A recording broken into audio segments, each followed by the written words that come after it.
In today's news, PENN on legality of BVI Tourist Board's festival oversight. Premier assures future hotel developments. Honorable Kai RYMER suggests tourism authority for BVI.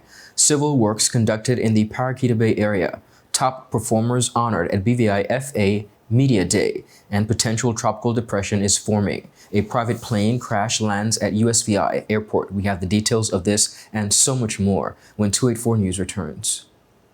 At Partners for Kids, your child's health and happiness are at the heart of everything we do. We've been the trusted medical home for children and adolescents up to 18 years old. And now, we are excited to welcome a new member to our family of healthcare professionals. Introducing Dr. Aisha Maxwell, our new family practitioner. Dr. Maxwell brings a wealth of experience and deep passion for pediatric and adult care, ready to join our team in providing first-rate health services to your family. At Partners for Kids, we believe in a collaborative approach to healthcare. With partners in occupational therapy and clinical psychology, Partners for Kids, where caring is just the beginning. Visit us at Road Reef Plaza, Tortola, open Monday to Friday, 8 a.m. to 5 p.m. Call us at 284-444-5437 or reach out at info@partnersforkids.com to learn more. Just give me my service.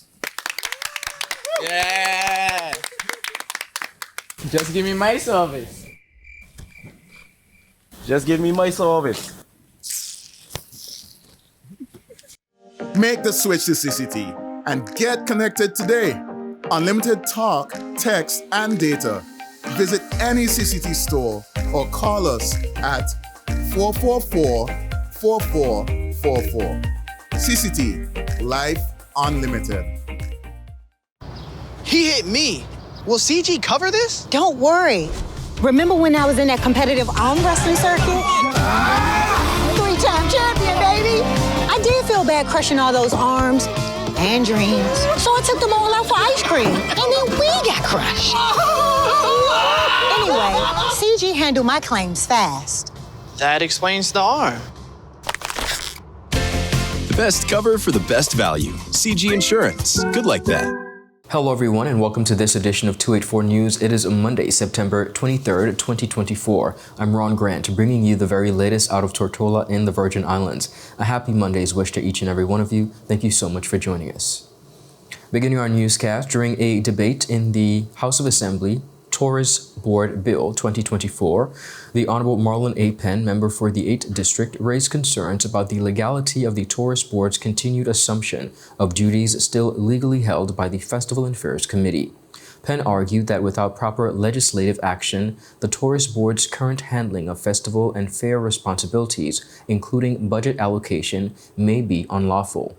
He emphasized that the Festival and Fairs Committee Act remains in effect. There's an elephant in the room as it relates to the Tourist Board and the effective running of the Tourist Board as it relates to the good governance structure that we continue to speak about, Madam Speaker. Madam Speaker, when this was done about almost a year now, particularly where we had Tourist Board taking on the responsibilities of the Festival and Affairs Committee, I think Stats 280, that still exists. I haven't seen, I know I was out for a minute member. I don't know if it came when I was out, but I haven't seen or heard of any bill that came to the House to repeal Festival and Affairs Committee bill, or any amendments that has come to the House, neither in this particular amendment that we're doing with the bill, to subsume the functionalities and functions of Festival and Fairs within the Tourist Board Ordinance, the Tourist Board Act, which we are amending here this evening, Madam Speaker. Madam Speaker, we cannot tout good governance when it's convenient and continue to ignore and flaunt disrespect for the laws of the land, Madam Speaker. While praising new measures in the amendment aimed at improving management and governance in the tourism sector, PENN called for increased transparency, particularly regarding event spending. He stressed the need for legal action to ensure the Tourist Board's operations comply with the existing laws. We had a SAP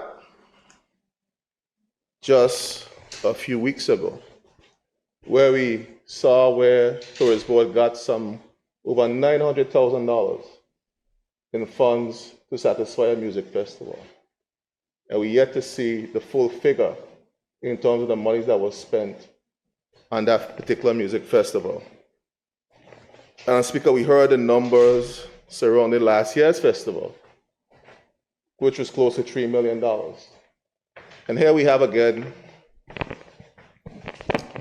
a tourist board who has a function that is legally under the Festival and Fairs Committees Act.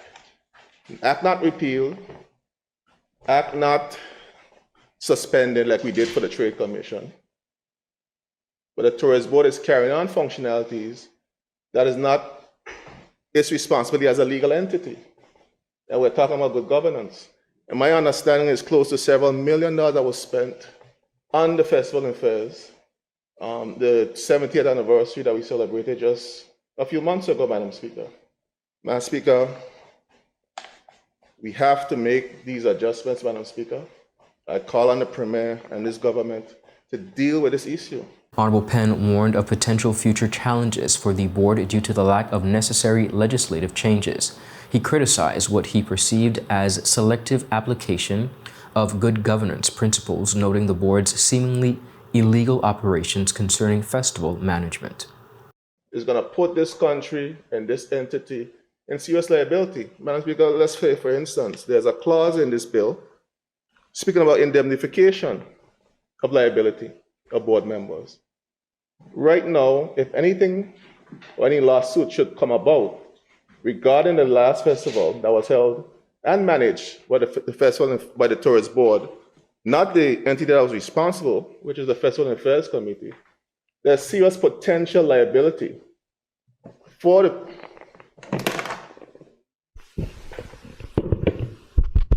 Thank you. Madam Speaker, there's serious potential liability for the board members and the institution that is the Festival and Affairs Committee. It has its own legal identity. It can sue and be sued, Madam Speaker. So we put ourselves in a situation where, and this is self-inflicted, Madam Speaker. Nobody is saying to the government, nobody is saying to the Premier, if he wants to make this move, there's a legal and structured way in which this move can be made and should be made. It's been more than 6 months now, and still we have not come to the House to repeal the Festival and Affairs Committee Act. We have not come to the House, and we're here to the House now to make changes for the appointment of the board and the structure of the board in terms of it needs to function, but we're still not making the changes for an entity that spent over $2+ million on Festival and Affairs. It still hasn't had the legal identity to address this, Madam Speaker. The Premier of the Virgin Islands and Minister for Tourism, Dr. the Honorable Natalia D. Wheatley, has addressed growing criticisms from members of the opposition regarding the significant delays in the restoration of the government-owned Prospect Reef Hotel, which has been in poor condition for several years. He was at the time speaking in the House of Assembly sitting on September 20th and highlighted the role of the former administration and what they played in the matter. Premier Wheatley said that the opposition members have little room to criticize as they, and I quote, had every opportunity before to make Prospect Reef a reality. He added, and I quote, if I was the one who was in government and I had the opportunity to do it, I would just be quiet because all I would be doing is bringing attention to my own inability to make it happen. And then we're going to criticize someone else for not completing a project halfway through a term. Additionally, at a press conference on September 16th, 2024, Premier Wheatley disclosed that potential hotel projects are expected on Tortola, Beef Island, and Norman Island. Additionally, he stated that the board members of the Prospect Reef Hotel are making what he calls significant progress and that an expression of interest for the property will soon be issued. Very shortly, the Prospect Reef Board has been making some major progress. And very soon you're going to see an expression of interest issued so that persons can express their interest in that particular property. We also in discussions with the owners of Beef Island, who were interested in doing a major hotel development in Beef Island. Of course, we also have been in discussions with the owner of Norman Island, who have had plans as well as a number of other investors. So we agree they work together, and very soon we should be seeing much more progress in those areas. Up next, viewers, we have much more on the local scene. We'll be right back after a quick commercial break. Life is unpredictable, and when a storm is coming, having a plan can make all the difference. We need a plan in case of a hurricane. Everyone, let's work together on this. This is where we go in case if we need to evacuate. This is safe away from flood zones. I will use this room as our secure space if we have to stay home. Don't forget to save our local contacts and also our off-island contacts. Right, and we need to have a plan for our pets too. They can't go to shelters, so we need a safe place for them. In case we get separated, we should have a meeting spot. How about the community center? That's good, and we can leave a note there too.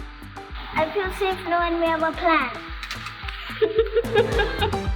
With a plan, you're not just preparing for the worst, you're taking control of the situation. A message from the Department of Disaster Management and 284 Media. Hello, and welcome to today's episode of Pop the Balloon or Find the Connection. Let's meet our first contender, ladies. Okay, Joey, so do you have any toxic traits? I'm very restrictive. I don't give more time. What you get is what you get. I don't like to give unlimited time. That's it. Okay, can you tell us why you popped your balloon? That's a little too restricted for me. Thank you for coming. Okay, ladies, so let's meet our second contender. Sorry, excuse me. Why did you pop a balloon? I could give you minutes, data, unlimited call, overseas call, fiber. What else you need? My friend used to date you. You are scam. She used to pay for everything and more. Nothing to offer. Okay, ladies, let's welcome our last contender. You look nice. Can you tell us your name? Thank you. My name is Christian Charles Thomas. They call me C Sweetie. What do you have to offer these ladies? Well, security, trust, unlimited time, and a pretty fast. Okay, so do you have any deal breakers? Nah, but here's my number. 444-4444. Y tú, vida ilimitada. Okay, guys, so no pop balloons. For a fast, reliable, and secure connection for your personal or business life, call us at 444-4444 or visit any of our CCT stores and we'll get you connected with the perfect match for you. Welcome back, everyone, and thank you so much for sticking with us. Moving right along on the local scene, tourism, of course, has been a heavy topic. The Honorable Kai RYMER, 5th District Representative and Minister for Communications and Works, has called on the Premier of the Virgin Islands to consider moving towards the formation of a tourism authority as seen across the region. He was at the time debating the Tourist Board Amendment Bill in the House of Assembly sitting on September 20th, 2024. Yesterday, I heard the Minister of Health speak about we shouldn't be selling that we're closed, we have a closed season. And Madam Speaker, I do agree with that. I think we should sell that we're always open for business, whatever the offerings are, because there are no shortage of people that would come to the BVI. I know years ago, even the Italians used to come at a certain time of the year. I'm not sure what is happening there, if we need to reach back out to them. And though we're speaking about the Tourist Board Amendment Bill, and I mentioned the financial services earlier, I would suggest, Madam Speaker, even to the Premier, that we move towards a a tourist board authority.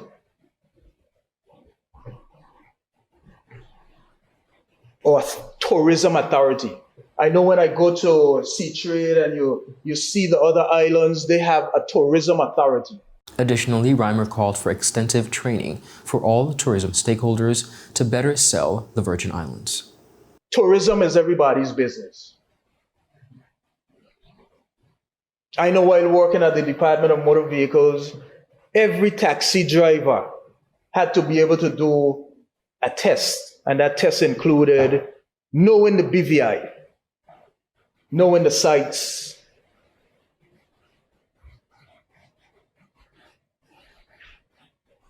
And what I would suggest is that everybody should also be certified, some sort of training in the tourism industry.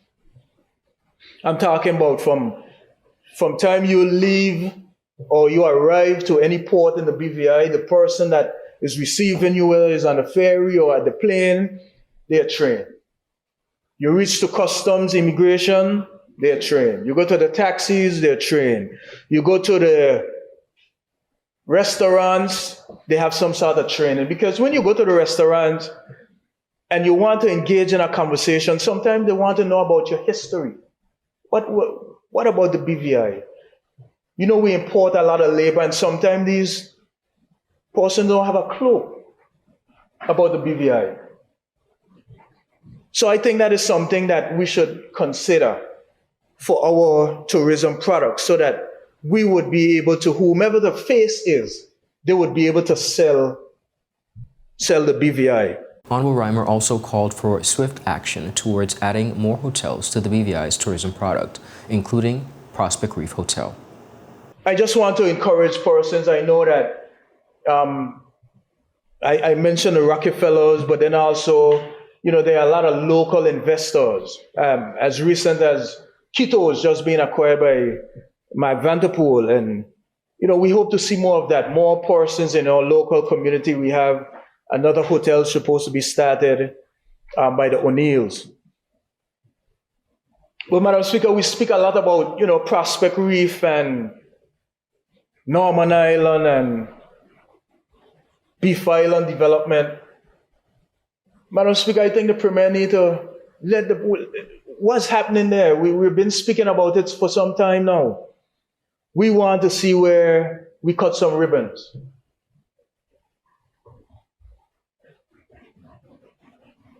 We need to be able to cut some ribbons shortly. So this act, this amendment, I think it's welcome. And you know, as we go through the stages where we work to enhance and strengthen governance, I think this is all good for us here in our territory. Residents and motorists were advised of a series of scheduled civil works and water service interruptions affecting the Paraquita Bay area over the weekend.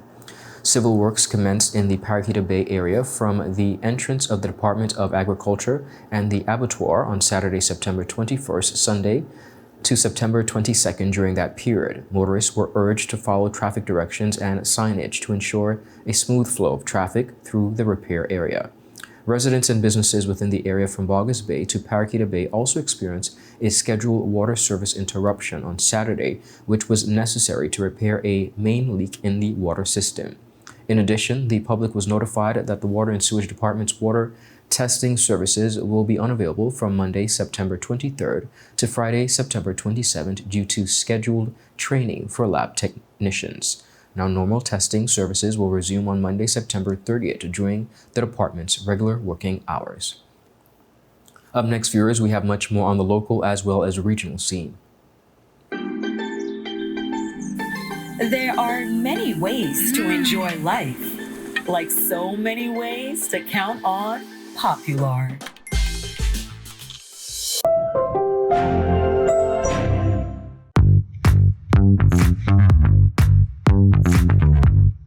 Hi, my name is Judy, VI Motors Operations Assistant and I'm here with Thing, our mechanic here, and we're going to show you today how you can locate your VIN number on a vehicle.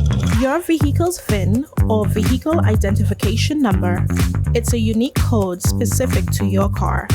It's important for various purposes like registration, insurance, and maintenance. To find your VIN, start by looking at the dashboard on the driver's side. You can see it through the windshield near the bottom corner of the dashboard. It's usually a small metal plate or a sticker with a combination of 17 characters. If you can't find it there, other common locations include the driver's side door jamb, engine block, or it may be mentioned in your registration's documents. And that's how you find your vehicle's VIN number. Remember, this unique identifier is crucial for various services related to your car. It's a good idea to note it down or take a picture for future references. If you are having trouble locating it, please don't hesitate to ask a professional or refer to your owner's manual for guidance. Thank you for watching this quick guide on finding your vehicle's VIN. Stay tuned for more helpful tips to keep your car in top condition.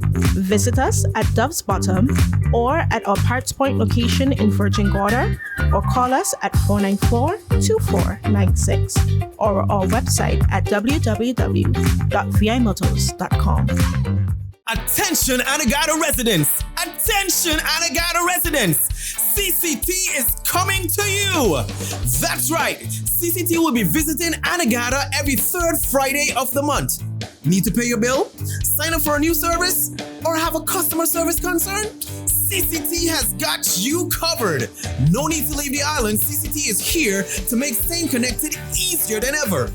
Mark your calendars for every third Friday starting this September and visit us for all your CCT service needs. For more information, call us at 444-4444 or follow us on any of our social media pages. See you soon, Anegada!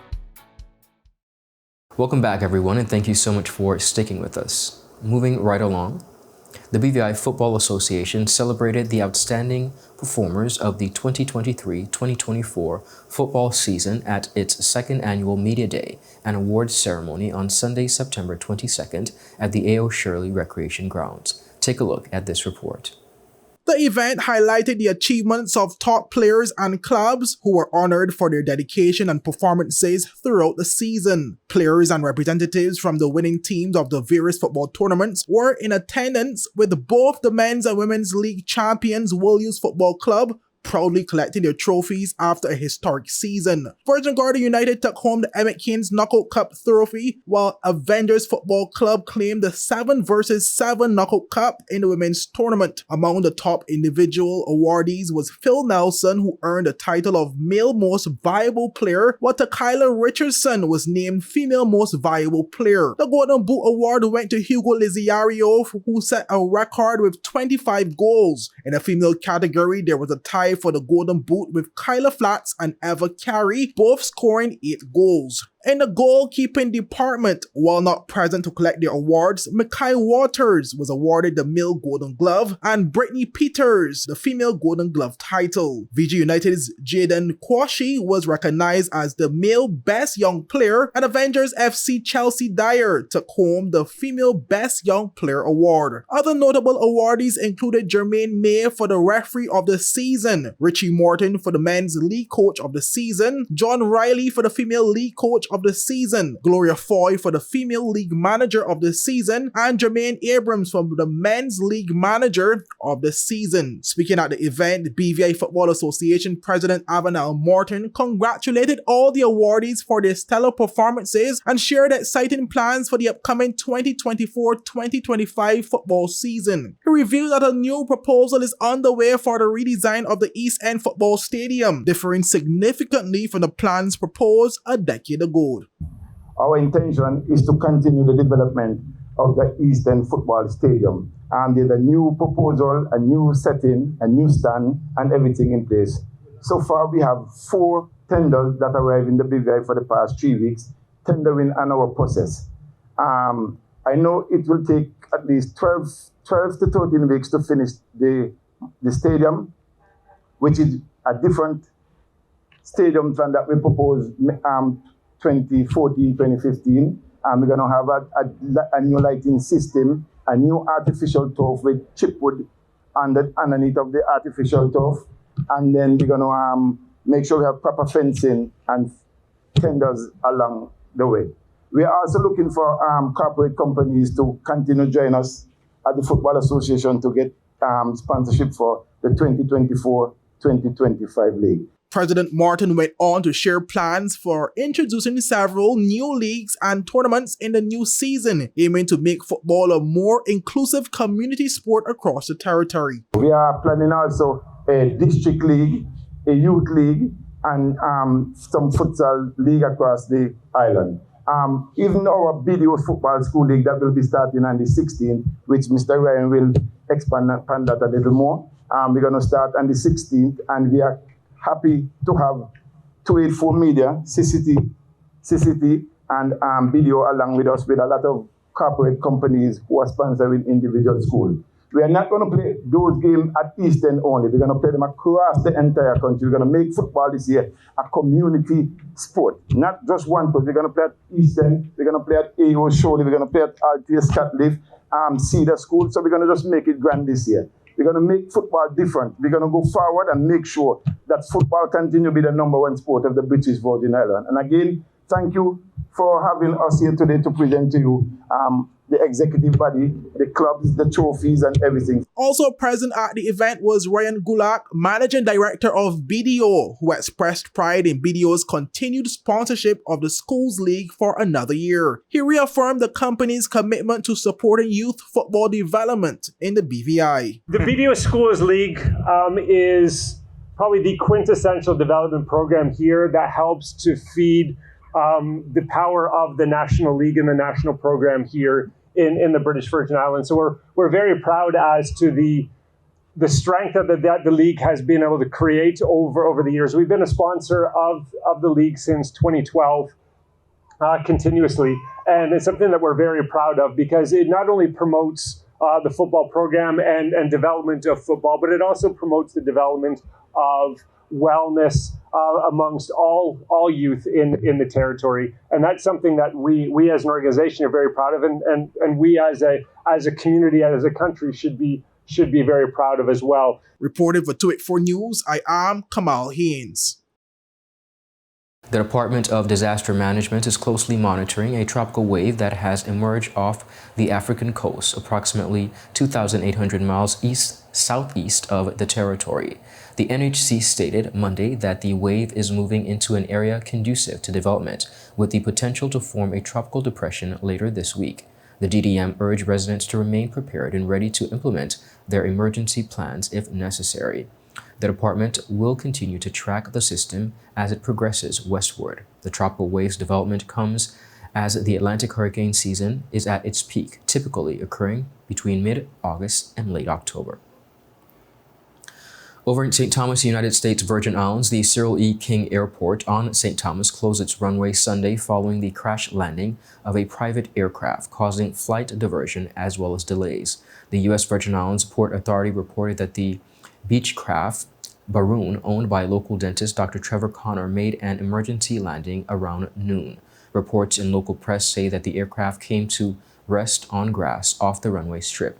All 3 individuals aboard the aircraft were unharmed. According to officials of the BVIFA said the runway reopened at 3:05 p.m., about 2 hours after its closure. The incident caused at least 1 flight to be diverted to St. Croix while another landed in Puerto Rico. And viewers, that is it for today's News Roundup. Be sure to follow us for your daily news updates at 284 Media, and of course on our WhatsApp channel for daily updates, as well as to like us on Facebook at 284 Media and 284 BVI on Instagram and X, formerly Twitter. I'm Ron Grant. Have a safe and enjoyable evening, a happy Monday, and goodbye. Rashford made it. Manchester United have come from behind to lead.